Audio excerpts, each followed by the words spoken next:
Ang Pilipinas ay kasalukuyang isinasaalang-alang ang pagpapalakas ng kakayahang militar nito sa pamamagitan ng pagkuha ng GMARS Global Mobile Artillery Rocket System na binuo ng Rheinmetall at Lockheed Martin. Ang Mobile Rocket Artillery System na ito ay nag-aalok ng makabagong teknolohiya at mataas na antas ng flexibility na ginagawa itong isang napakakombensyenteng pagpipilian para sa Philippine Army at Marine Corps. Isa sa pinakamahalagang dahilan kung bakit dapat isaalang-alang ng Pilipinas ang GMARS ay ang mas mababang gastusin nito kumpara sa HIMARS.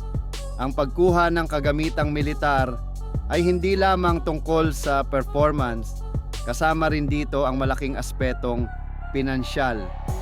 Nag-aalok ang GMARS ng isang high-performance system sa mas abot kayang presyo na ginagawa itong kaakit-akit para sa mga bansang may limitadong budget. Ang paunang gastos para sa pagkuha ng GMARS ay mas mababa ng malaki kumpara sa HIMARS, hindi nangangahulugan na bumababa ang kalidad o kakayahan nito.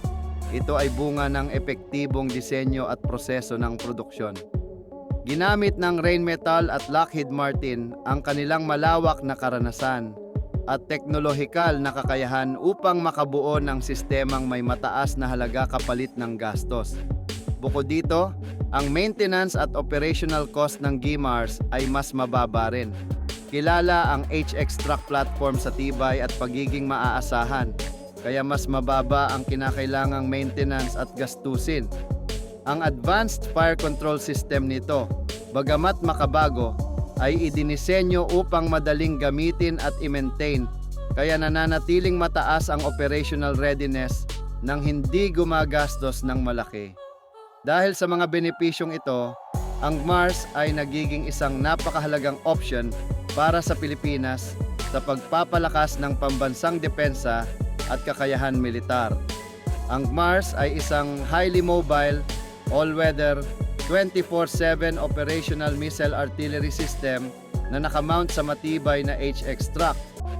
Idinisenyo ito upang magbigay ng pinakamataas na antas ng mobility at flexibility sa battlefield na nagpapahintulot sa mga tropa na maglunsad ng rockets, mabilis na lumipat ng lokasyon at umiwas sa counter-attacks ng kalaban. Dahil dito, ang GMARS ay perpekto para sa mabilis at epektibong operasyon sa pabago-bagong combat scenarios. Ang pagkuha ng GMARS ay makapagpapalakas ng malaki sa kakayahang militar ng Pilipinas. Ang kakayahang mag-launch, lumipat at umiwas sa counter-attacks ay nagbibigay ng malaking strategic advantage sa modernong labanan. Tinitiyak nito na makakatugon ang militar ng mabilis at epektibo sa anumang banta na nagpapataas ng seguridad ng bansa. Isa sa pinakamahalagang katangian ng GMARS ay ang mataas na mobility nito dahil nakamount ito sa HX-Track. Mabilis itong makalilipat mula sa isang lokasyon patungo sa iba habang iniiwasan ang deteksyon at counter-attacks. Dahil dito, maaari itong i-deploy sa iba't ibang uri ng terrain mula bundok hanggang urban areas na nagbibigay ng malaking taktikal na kalamangan.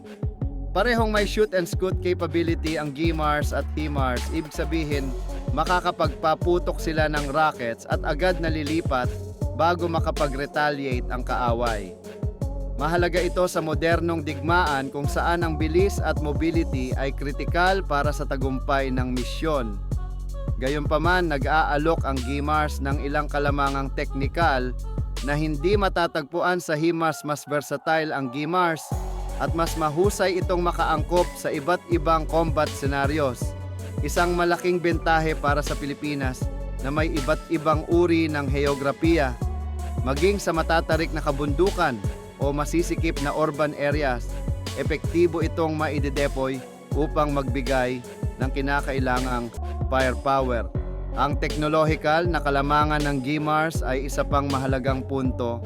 Ang advanced fire control system nito ay nagbibigay ng mas mataas na presisyon at accuracy kumpara sa HIMARS.